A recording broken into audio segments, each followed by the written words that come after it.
Hey, it's Ramsey Dewey over here in Shanghai, China. Welcome to another edition of Q&A with the Coach.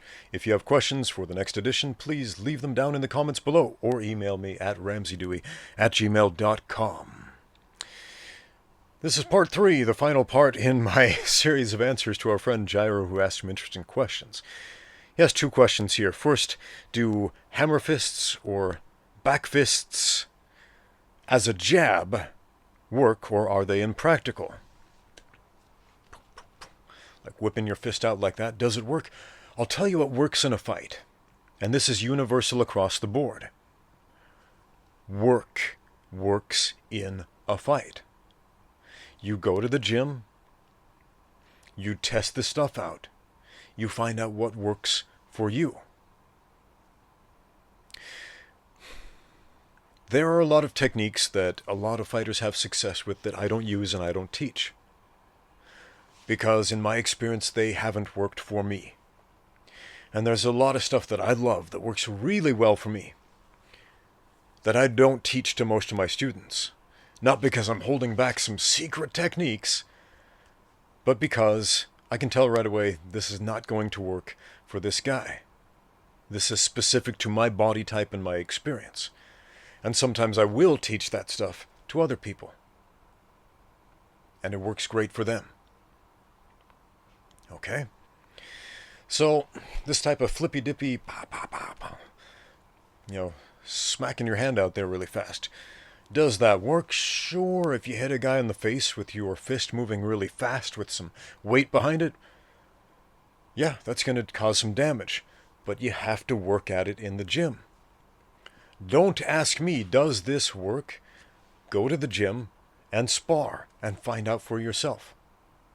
Is that going to work for you? Because work works in a fight. Martial arts don't work in a fight. You do, or you don't. You make that decision. Now, the final question that Gyro asks is this. When you first started teaching, did you ever feel nervous or worried if you don't have the answers to every scenario? No. And here's why. I get excited when I don't have the answers, because that is a brilliant learning opportunity. And I have made this a general rule. If I don't know the answers, and I learned this from my mother, who is a professional teacher of history and special education. And she would often come home, and we would have conversations about what happened in her lessons around the dinner table. And she would mention these things the students would ask. And this was pre-internet. You couldn't just go to Google and ask Google, what's the answer to this question? And then get dozens of websites and answers or whatever. Just wasn't possible. And her response every time, when presented with a question she did not know the answer to, was, I don't know, but let's find out. And that's one of the most brilliant things an educator can possibly do. So I took that to heart and I applied that to combat sports. And so, when confronted with a question to which I do not know the answer, I actually do know the answer. That answer is, I don't know, but let's find out. One of the most common questions is, hey coach, what if I do this instead of that?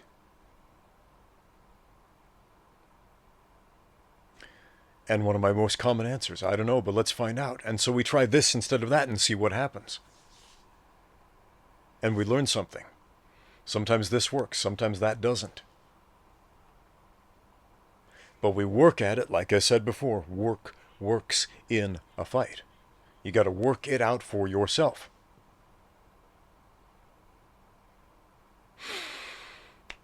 So did I feel nervous about saying, I don't know? No. You got to swallow some pride to be able to say that. I know a lot of people don't like to say, I don't know. There are some cultures where that's kind of taboo, like China, for example.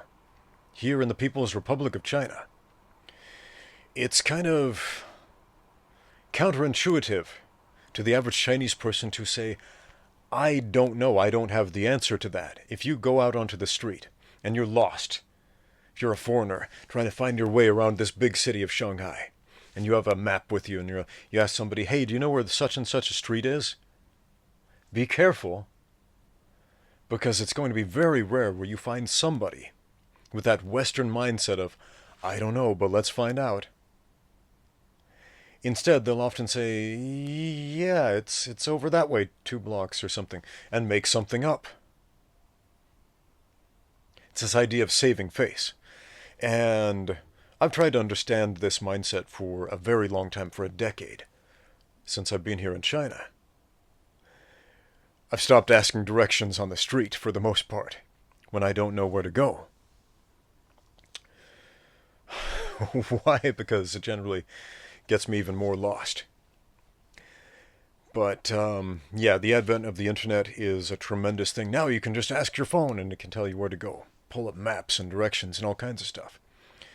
But man, back in the day, relying on human guidance in a culture that puts so much value on saving face and saying, I don't know, for whatever reason, the culture decided that's a loss of face, we don't want to do that, and so it's better just to pretend you have the answer. If you feel that that's you, cut it out. Cut it out. You're not saving anything. You're doing a great disservice to yourself and others if that's the case. Don't be nervous about saying, I don't know. Don't be nervous about not having every answer. The student-teacher relationship, the athlete-coach relationship, is about finding the answers. And if you're not willing to say, I don't know, you don't belong on this pathway. Thanks for the question. Thanks for watching. Now get out there and train.